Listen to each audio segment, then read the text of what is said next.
I'm trying to be respectful. I'm trying to educate you. I'm trying not to criticize you. I'm trying to help you understand so you have a better experience. But if you're going to go into my Colombian space and say ignorant things, I'm going to fight back. I'm sorry. What's up, everybody? Good morning or good afternoon, depending where you're seeing from. My name is Rey Condor. I'm a Colombian digital content creator. And so for today, I'm going to do something a little bit different. I'm actually stepping away from fighting the passport bros technically because I want to talk about Colombian etiquette. And I want to make an episode talking about etiquette in a series where I will show people certain things that they can learn about our culture.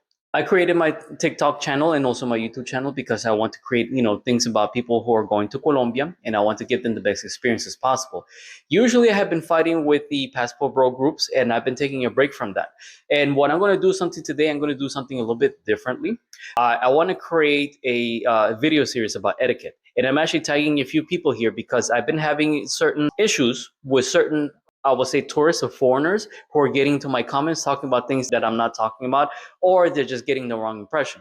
For those who have been following my Passport Bros series, they understand that one of the trends that Passport Bros are doing right now is that they're mocking the civil war that's going on in Colombia. You have different military groups trying to overthrow the government, and some of them are starting to mock the victims of the civil war and the deceased, and everybody has had somebody that have passed away. And I'm trying to warn them, say, hey, you don't want to do that because somebody can take revenge on you. And for some reason, people are not understanding, and they're accusing me of jealousy, that they're going to take our women, becoming the typical colonialist. I want to talk about a different type of tourist in Colombia that also acts the same. So with the recent influx of tourists, not only online and also physically in Colombia, you have people who come in with an air of arrogance and an air of superiority and an air that they know better than you. And they talk about things that no one is talking about in this miscommunication. And I want to talk about that. I've had about 2 or 3 people, one German and I believe 2 American women. I would like to point out that all Colombians are American. In fact, the first maps that showed America showed South America as being America. All the entire continent of America is basically North, Central, and South America. If we have the long version of the anthem of Colombia, even mentions Colombia being as America. 2 American women, one is Puerto Rican, but for us is still a North American. We still call you gringo, doesn't matter what color you are. That's the term they use for foreigner, right, in Colombia. And I did tag some of those people, and I want to use this as a learning moment. I'm not trying to put you down. I'm not trying to insult you or hurt you, but I wanted to take this as a moment for you to understand. Before I talk about the first rule of etiquette, because I want to talk about video series and etiquette, I'm going to give you and the people I'm talking to, once again, because they don't want to listen to me, a background. December 7th is known as Dia de las Velitas, Little Candles Day. December 8th is known as the Day of the Immaculate Conception of the Virgin Mary, not of Jesus. For some reason, people are going into my comment section talking about Christmas is pagan, Jesus was born on 25th, blah, blah, blah. Everybody knows he was not born on 25th. First of all, I was not talking about Jesus being on the 25th. I'm talking about Dia de las Velitas and Immaculate Conception Day, because I have a person whom I believe may be a passport bro, because he's a German dude bouncing from little town to little town. I'm talking about towns that you barely find on the map. And it's a known fact that you have these group of men that travel to Colombia who want to take advantage of women and sometimes little children. And I know some of these guys will go to the faraway villages when there's barely police presence. So Mr. German colonizer starts telling me that Dia de las Velitas is pagan. I challenge him to say, okay, show me where in the Bible or any type of historical evidence, because I'm a person that I like history. I'm a big nerd, but I want to see credible sources. I want to see somebody who is an archaeologist, somebody who is a historian, somebody with credible source that it can actually sit there and verify, look at some type of historical journal. So he decided to double down, and I made a counter video, and then all of a sudden I'm having like about 2 North American women also joining in, talking about Christmas is pagan. I'm not talking about Christmas. I'm talking about Immaculate Conception Day. So let me just go back and talk about biology. I'm not trying to go on a tangent, but I want people to understand. So it's going to help you understand why I'm making this first rule of etiquette when you go to Colombia, so people can understand. Traditionally, Christians of the Middle East have always believed that Mary was born on September 8th, okay? So we have something called gestation. Gestation is known as pregnancy. A gamete of a woman, which is known as an ovary, and then you have the spermatoid of a man, which is known as the male gamete, right? So I'm going to take this here and put this on my shirt, all right, because I need to use both my hands to explain. So when you have a gamete of a woman, and then you have a gamete of a man, And when the spermatoid and the gamete and the ovary unite and it starts creating cell division, we call that conception. All right. The word conception is used in the Catholic Christian tradition with the start of life. And so when we have December 8th, that is supposed to be the Immaculate Conception of Mary. They were making a decision to create this a dogma in 1854. People were lighting candles the day before because Jesus Christ is the light of the world. Okay. You're not a Catholic, you're not a Christian, you're an atheist, fine, whatever. I'm just explaining to you. Now, what does this have to do with the whole passport bros and with these ignorant people that are coming in? Let me explain. So this is where I bring it full circle back into the middle, so to help everybody understanding. Because I needed to explain all of this for people to understand. What passport bros have in common with these group of people who are in my comment section and even go to Colombia, they come in with an air of superiority, with an air that I know better than you, acting like a colonialist from the 1500s, from the 1600s, and everything else. And they don't educate themselves about what's going on, and so they seem very ignorant because they're talking about things that we're not talking about. For example, when it comes to the passport bro group, right? You have these guys that say, yeah, whatever, we're going to take your women, blah, blah, blah, and the cartels and blah. Colombia is not the same as Mexico. And this is the arrogance. The organizations that can rival, that can actually stand up and put a problem to the government are cartels. Colombia is not the same. No, it is not. Want to know why? Because in Colombia, the cartels are in the middle. They're not at the top of the food chain. The ones who are in the top of the food chain that can actually rival and put a problem against the government are certain militia groups, certain armies, military groups. These people in the thousands, tens of thousands, they can actually rival the Colombian military in some instances. You have the ones on the left-hand side who are known as guerrilla. They're communist guerrillas, they're socialists, Marxists trying to overthrow the government, install a revolution, leftovers from the Iran-Contra wars of the 80s, because I'm an 80s baby. And then you have the ones on the right-hand side. These are known as right-wing paramilitary groups. The right-wing paramilitary groups are conservative groups, equal to, say, kind of like the Republicans. They form these militia groups that assist the military in fighting the guerrilla, but then they broke away and they actually fight against the government sometimes. This is what is known as the three-way civil war. So when you have an arrogant person coming in and say, oh, I don't care. Yeah, I know about the cartels and stuff like that. You guys don't know what you're talking about. What does this have to do with the three women and the German guy in my comment section? Well, here's the thing. They're going into my comment section, attacking Colombian culture, which is what I'm going to talk about, which I'm going to talk about the number one rule about my Colombian etiquette series, is that they're saying that Christmas is a pagan tradition. Jesus was born on the 25th. Okay, we know that Jesus was not born on the 25th. I was not talking about Jesus' birth, the 25th. I was not talking about that. I was talking about Immaculate Conception Day. And like I said before, Mary, traditionally by Christians of the Middle East and also of Rome and in the Greece and everything else, they have always believed that Mary was born on September 8th. 9 months before that, when Mary's parents got together. And I have made various videos talking about it, and they don't want to listen. They keep on saying Saturnalia, Saturnalia, Saturnalia, Saturnalia. Listen. As a person who studied Roman mythology, as a person who studied Latin for 3 years, as a person who studied Greek mythology, who is a huge nerd, this. Number one, Saturnalia is about the god Saturn, who is known as the god of time and the god of agriculture, which the Romans took from the Greeks, which is Cronus, which is the father of Zeus, or is known as Zeus. The festival of Saturn is between December 17th and December 23rd. Neither does the Immaculate Conception on December 8th, nor the Day of the Candles, December 7th. Neither does December 25th, which the church has chosen to be as the way to celebrate Jesus' birth when he was not born that day. None of those fall on Saturnalia, which is the festival of agriculture. See, you have a lot of foreigners who think they know better than us. And it's not me. I hear it from Panamanians. I hear it from Costa Ricans. I hear it from Brazilians because I got a lot of Brazilian friends. They say, man, who do these foreigners think they are? So gringos. And that's what we call them. Because even the lady who's Puerto Rican, she may be Puerto Rican, Hispanic, Latino like me, speaks Spanish, but for us, she's a gringa.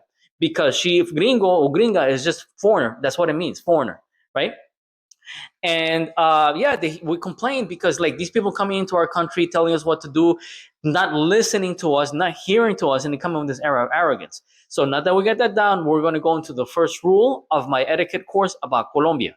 Rule number one of my etiquette course on Colombia. This is extremely important. This is like literally the most important, okay? Which is a two-part process, okay? Do not. Otherwise, you will have a failed relationship. You will have a ruined friendship. You may lose a spouse. because I have seen people get divorced over this and stuff like that. Do not, under any circumstances, do not criticize both the religion and the culture of Colombia. We'll get a different backlash. Some Colombians like me, we're fiery. I'm Caleño, I'm Bayuno, I'm from the Bauca Valley. We're like that, we're fiery, okay? People from Bogota and some países, not all, they tend to be a little bit more mellow. They will be more quiet, but they will detach from you quietly, and you won't even know. Next thing you know, you're blocked. Trust me, I have seen this many times, okay? Between relationships between a Colombian and a non-Colombian. You do not attack. Listen, you can believe whatever you want to believe. You could be an atheist, like the Puerto Rican girl told me, okay? But one thing you do not mess with that. It is me. It is part of my identity. It's part of who we are. Attack my religion is to personally attack me. Listen, my doggy. For example, my ex-girlfriend, who I put on here many times, and she gives me permission to use her picture as long as I don't show her face right now. She's Pentecostal of the Four Square Church. I am a super Catholic. Pentecostalism in its root is extremely anti-Catholic. Pentecostalism was actually created out of racism, believe it or not. It's super anti-Catholic. Okay? But one thing me and her had is an unwritten rule that we do not criticize each other's religion. I had disagreements. There are certain things that I did not believe in. There's certain things she did not believe about my religion, but we never touched that no matter what. And even when her mom went to church, I went with her mom to her church. Because as a traditional Colombian, because if anybody who really dates properly, you will understand that you date their families. I went with her mom twice at her church to worship. I had met the pastor, I worshiped along with them and stuff like that. One thing you do not do under any circumstances, do not disrespect somebody's religion and do not disrespect their culture. If you don't like arepas, that's fine, okay? If you don't like vallenato, that's fine.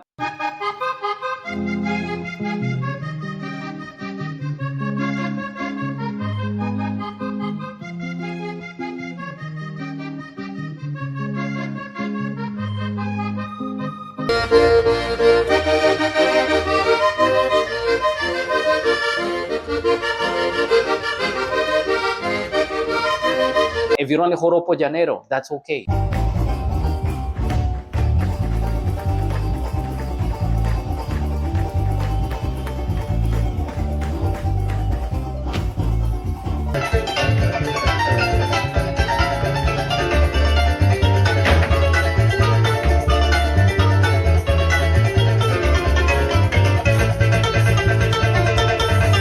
Okay? If you don't like waking up and eating cuy, that's okay.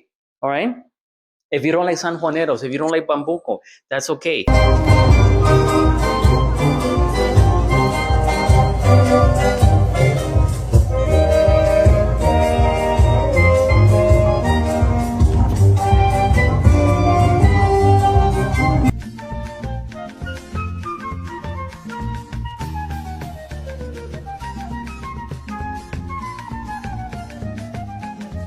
If you don't like us playing loud music and all that 24/7, that's okay. If you don't like family being there in your house like 6 days out of the 7 days out of the week, that's okay. But don't criticize us. Why do you Colombians got to put cheese in your chocolate? Why do you Colombians got to talk with each other so much? Why are you going to be on the phone with your mouth so much? Don't. Just say, hey, I don't particularly like it, and that's it. Be respectful. You can. I'm not saying that to ignore it and to put up with it, but be respectful. So for Ms. Borincana, for Ms. Cat Black from YouTube, and from all you passport bro knuckleheads, all right? If you're going to go into Colombian space and criticize, learn to listen, because you're coming into halfway into conversation, not understanding. Hopefully, I was able to clear things up. North Americans have this complex where they have to be talking and they have to be right no matter what. You go into other people's countries and you tell them what they are, who they are, what they should think, and how they should think. It doesn't work that way, okay? Maybe you guys are used to in the United States for you to speaking, and then other Latino groups and other immigrants, bowing down your heads. But when you step into somebody else's nation, they're not going to bow down their heads. They're not going to bow their knee. And people like me are going to step up to the plate and say, hey, you're wrong. And if you don't like it, well, like I always tell people, si no te gusta, if you don't like it, go back where you came from. Don't go to Colombia. That's it. It's that simple. I'm trying to be respectful. I'm trying to educate you. I'm trying not to criticize you. I'm trying to help you understand so you have a better experience. Okay? But if you're going to go into my Colombian space and say ignorant things, I'm going to fight back. I'm sorry. Maybe you're not used to having immigrants fighting back at you, but I'm going to fight back, because I'm not going to let a foreigner disrespect my people. and especially disrespect my religion. When it comes to Colombia, do never, under any circumstances, never disrespect the religion. And this doesn't have to do with Christianity. I have friends who are indigenous. I have friends who have their own indigenous religions. Okay, the traditional religions before the white man, before the European came and stepped into Colombia, before they stepped into America. I have friends who are Inga. I have friends who are Wayu. I have friends of different indigenous tribes who practice the traditional religions. I mind my business. I don't say anything else. If they want to know what I think, if they want to know about Catholic Christianity, I will tell them. But if they don't, I keep it to myself. I mind my business, and that's all you got to do. People, if you go to Colombia, don't say anything negative. The old saying goes, if you got nothing good to say, don't say nothing. Mind your business, and that's it. You have a right to express your opinions, but it's not what you say, it's how you say it. If you say, hey, I don't think this is correct, that's one thing. But if you call me a pagan, I'm going to stand up. So once again, if you're able to put up with my rant, because all I do is complain and my family tells me that I complain all the time, yeah, thank you very much. Please sign up, like and subscribe. Please go to my YouTube channel. Please please also subscribe on my TikTok channel. My name is Ray Condor. You can call me Ray. I'm trying to get away from the whole passport bro nonsense, but I have a few people that I have bones to pick with, because I have to correct them, and I'm watching out to save their lives because some people are risking themselves. I will get back to doing Colombian things, and this is one of them right now, which I'm talking about Colombian etiquette. Anybody who travels to Colombia, point blank, don't criticize the culture and don't criticize the religion. If you don't like our food and our music, it's fine. You have every right to that, but don't be disrespectful about it. Okay, once again, this is Ray Condor signing off.